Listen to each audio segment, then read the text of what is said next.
மல்லிகை கடை வச்சிருக்க எல்லாருமே வெளியே இருக்கவங்க நினைக்கிறது என்ன அப்படின்னு பார்த்தீங்கன்னா, இது வந்து ஒரு ஈஸியான வேலை.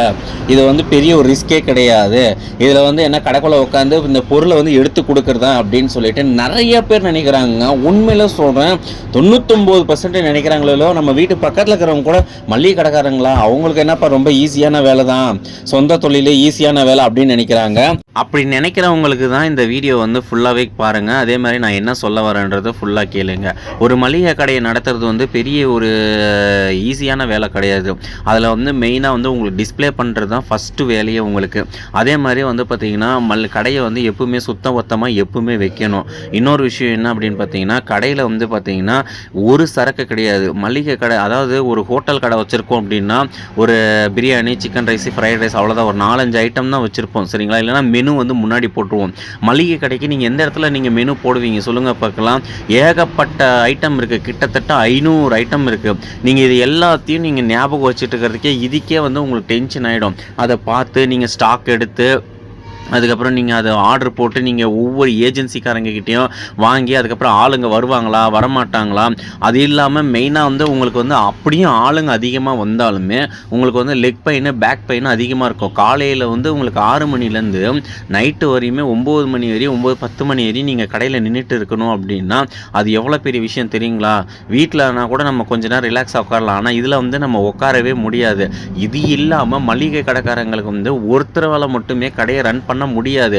ஏன்னா அவங்களுக்கு மதியானம் சாப்பாடு எடுத்துகிட்டு வருவாங்க, சாப்பாட்டுக்கு மாற்றி விடணும், இல்லைனா வீட்டிலேருந்து சாப்பாடு எடுத்துகிட்டு வந்து அவங்களும் கொஞ்சம் நம்ம சப்போர்ட் பண்ணி அவங்களும் நம்ம வீட்டில் போய் நம்ம எல்லாத்தையும் சப்போர்ட் பண்ணால் மட்டும்தான் கண்டிப்பாக மளிகை கடையை நடத்த முடியும். ஸோ 2 பேருமே காம்ப்ரமைசேஷன் இல்லாமல் இருக்குது அப்படின்னா ஒரு மளிகை கடையை நடத்த முடியாது. இது எல்லாமே எனக்கு இந்த வீடியோ பார்க்குற நீங்கள் நினைக்கலாம், இது எல்லாமே எனக்கெல்லாம் மளிகை கடை நாங்கள் பாரம்பரியமாக வச்சுட்டுருக்குறோம், எங்களுக்கெல்லாம் இது ஈஸியாக இருக்குது அப்படின்னு நினைக்கிறவங்களுக்கு வந்து பெருசாக கிடையாது. ஏன்னா அவங்களுக்கெல்லாம் சப்போர்ட்டு ஆள்பலம் எல்லாம் இருந்துச்சுன்னா கண்டிப்பாக அப்படி மாதிரி பண்ணலாம். பாருங்கள், இப்போ நான் மளிகை கடையும் பார்க்குறேன், ஒரு பக்கம் வந்து வண்டியும் ஓட்டுறேன், 2 பக்கமும் நான் அழிய வேண்டியதாக இருக்குது. எதுக்காக நான் இன்னொரு பக்கம் வண்டி ஓட்டணும்? எனக்கு ஒன்றும் அவசியம் கிடையாது, நான் தான் சொந்தமாக மளிகை கடை வச்சுருக்கேனே, அப்போ நான் அதை மட்டுமே நான் பார்த்துட்டு போகலாம்னே அப்படின்னு நான் நினைக்கலாம். ஆனால் என்ன பண்ணுறது, வருமான சூழ்நிலை நமக்கு எக்ஸ்ட்ரா ஏதாவது ஒரு வழியில் ஒரு வருமானத்தை வேணுமே, அப்படி ஏற்படுத்திக்கணுமே அப்படின்றனால தான் வருமானத்தையும் பார்க்கணும். அதுவும் அந்த வண்டி ஓட்டுறதுக்கு வந்து பார்த்திங்கன்னா ஒரு டைமிங்கு நேரமும் அப்படியெல்லாம் கிடையாது. எனக்கு வந்து சாயந்தரம் வந்து ஸ்கூல் பசங்களை விடுறது, ட்ராப் பிக்கப்பு ட்ராப்பு எல்லாத்தையும் நான் தான் கூப்பிடுறேன்.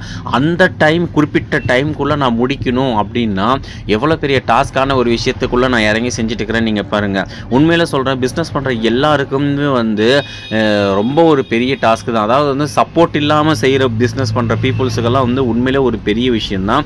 இது எல்லாம் தாண்டி அவங்கள பசங்களை ரெடி பண்ணி அவங்களுக்கு சாப்பாடு கொடுத்து திருப்பி அவங்கள கடைக்கு கூட்டு வந்துட்டு திருப்பியும் நம்ம அவங்கள கூட்டி போய் டியூஷனில் விட்டுட்டு அதுக்கப்புறம் அவங்கள கூட்டு வந்துட்டு திருப்பியும் நம்ம சாப்பிட ஃபஸ்ட்டு டைம்ன்றதே கிடையாதுங்க. பிஸ்னஸில் பொறுத்த வரையும் பிஸ்னஸ் பீப்புள்ஸ் எல்லாருமே பாருங்கள், டைமுக்கு சாப்பிடுவாங்களான்னு கேட்டால் கண்டிப்பாக கிடையாதுங்க.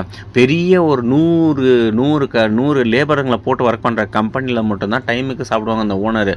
மற்றபடி சின்ன சின்ன குடிசை தொழிலாளிகள்லாம் வந்து உண்மையில் ரொம்ப கஷ்டப்பட்டு தான் இது பண்ணுறாங்க. ஸோ மளிகை கடை வச்சுருக்க எல்லாருமே வந்து ரொம்ப ஒரு ஈஸியான வேலை, இது வேணால் யார் வேணால் எடுத்து பண்ணிடலாம் அப்படின்னு நினைக்கிறீங்க எல்லா மக்களுக்கும் கண்டிப்பாக இந்த வீடியோ வந்து எல்லோரும் ஷேர் பண்ணுங்கள்.